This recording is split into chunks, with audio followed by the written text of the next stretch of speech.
nasa bundok na kami, mas lalo pang maganda kasi syempre magkakaroon ka ng time sa nature, pwede kang mag-grounding.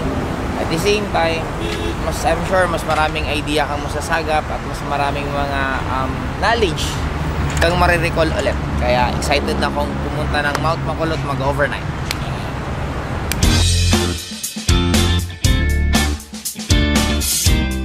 Si Paolo, si Rex.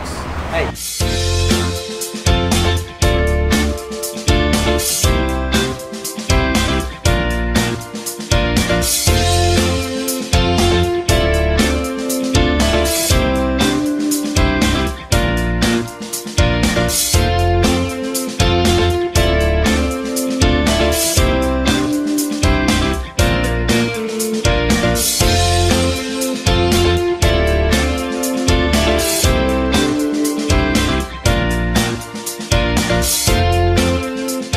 Welcome to Mount Makulot.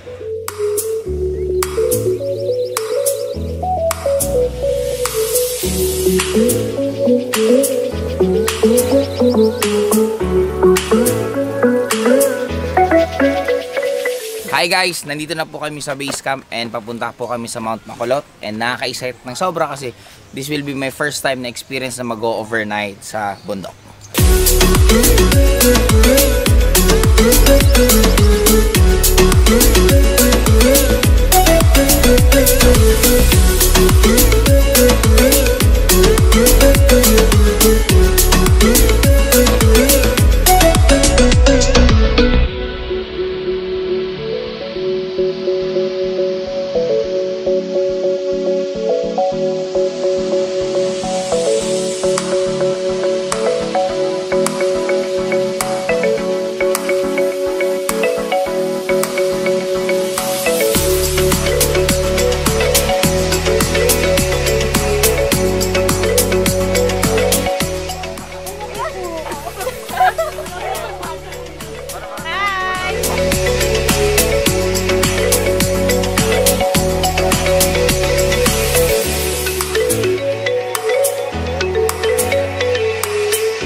Hi guys! Nandito na po kami sa station number 4 and since 12 po ang station na pupunta namin, 8 na lang. And ang pinaka bottom line, enjoyin mo lang kung anong nangyayari sa'yo. Magkulitan na lang kayo ng kasama mo para hindi mo namalayan, paunti-unti nararating mo na narating mo. Kaya ang goal ko lang, hindi ko goal ngayon makarating sa station number 12, ang goal ko lang makarating sa station number 5, kaya I'm sure maiklin lang lalakarin namin.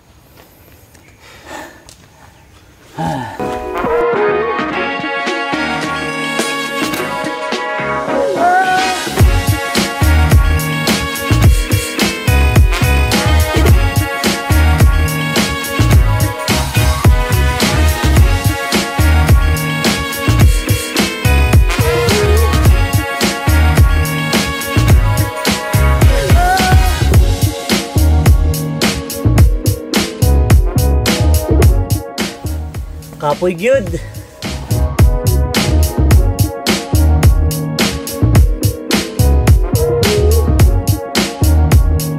Ano naman tayo? Sunod dalawang station? Straight. Wow!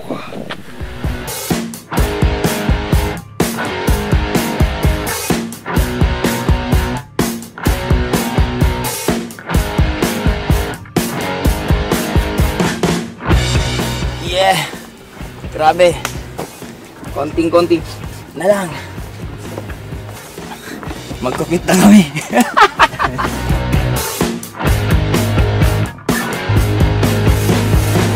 Guys, ito yung mga panahon. Kinakalawag na ako.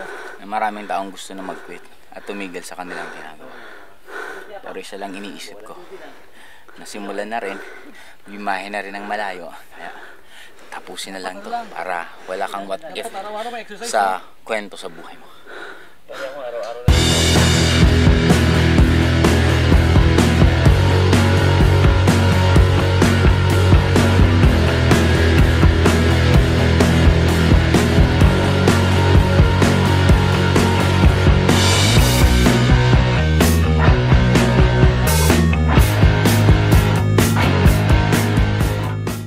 Hindi man madali umakyat, Pero once na nasa taas ka na, sobrang worth it.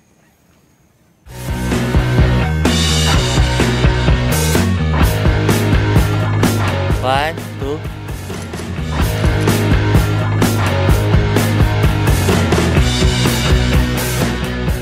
Ano rin kayang raya?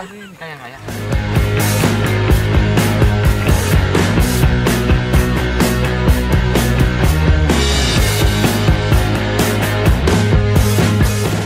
Konting-konti na lang, malapit na kami sa destination namin. And sabi nga, darating ang time lagi na mapapagod ka, mahihirapan ka pag meron kang goals. Ang importante lang naman, tuloy-tuloy mo lang. Kasi sabi nila, mas lalong nagiging worth it ang isang bagay pag may mga sakripisyo. Sabi nga nila palagi, it's not about the destination, it's about the journey. Ang importante sa buhay, appreciation ng lahat ng nangyayari sa'yo.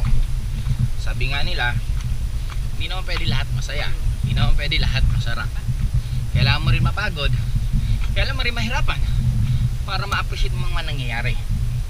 Mahirap man umakyat pataas, pero pag nasa taas ka naman, sobrang magiging worth it ang makikita mo. Kaya namin nakakasalubong pababa. Ang tanong, bakit maraming gustong umakyat na napapagod lang sila? Kasi nga, o yung pakiramdam, nakarating ka sa taas. Kaya eto, malapit na kami. Konting-konti na lang. Ito kayo na. Hi guys, lalagyan na kami ng tent namin.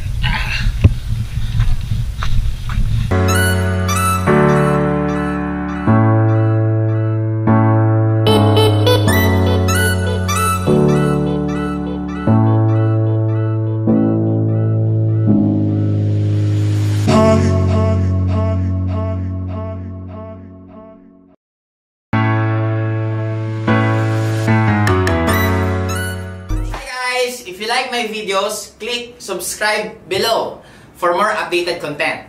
Don't forget to share,